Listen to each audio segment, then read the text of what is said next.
This is TWiT. This new version of Microsoft Edge last week, we talked about various web browsers. They're all on the same schedule now, right? Basically. Yeah. This one is only interesting because Microsoft Edge is going to be used in these managed environments. We have a business, and one of the promises, I think it dates back to when they were talking about 23 H2 or whatever, was that they have kind of a new work experience, right? That's it's really just profiles with a different name, but they were promising that they were going to let businesses using Entra ID brand the browser, so you could have like a logo up in the corner. So it's like you work for Thurrott.com, so you get a little T logo up there or whatever.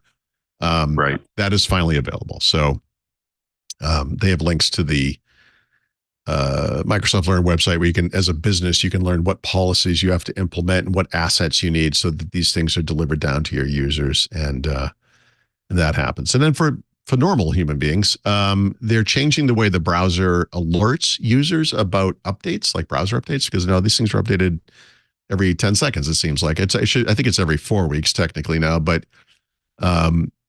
before, if you wanted to manually find a browser update, you would go into Settings app, like the About interface essentially, and it would say, oh, there's a new version. It just starts downloading it. And I suppose if you waited long enough, it must do something. It must put something up in the corner where it says, hey, you're out of date. Microsoft Edge has this unique little interface called Browser Essentials, which hasn't been too essential to date, honestly, but it's getting kind of interesting. And if you ever look at that, in fact, let me just bring it up now so I can see what's in there exactly. This is where you access things like what's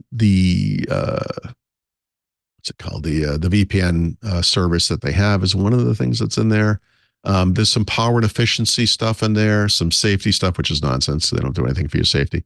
Yeah, Edge Secure Network is the name of the VPN. So you can do that kind of stuff.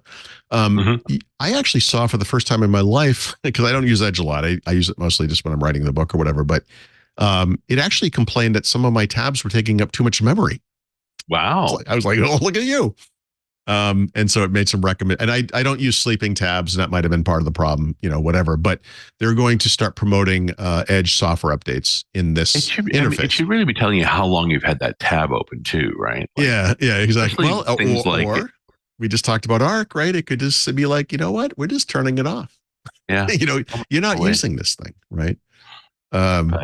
Yeah, I know folks who leave browser sessions open for days, and they leak memory. Like they just get worse and worse and worse and worse. Right. Yeah. And so you can tell the memory leak is even when you close the old pages, the memory doesn't get better. It's not until you close all of them that finally that whole thing gets junked, and when you reload, you come in much lower footprint. There's always a double-edged sword with Edge, because you look at a feature like this and you think, this is logical, it makes sense, it's helpful, whatever. But it's also one of like 1,000 of these features, and that's the problem with Edge, is there's too much of this stuff. I'm probably never going to write this article, but if you just look at like screenshots of Edge, you'll notice like the UI is always in different places. You're like, what's going on? It's because you can configure it however the hell you want. Not only do they move it around, but you could go up to the corner and say, like, I want my profile button up there. No, I want it down here.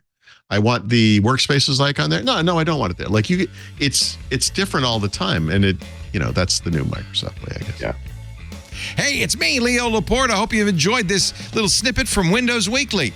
If you want to see more and want to catch the whole show, you can subscribe in your favorite podcast client or visit our website, twit.tv/WW. And of course, there's links right below me.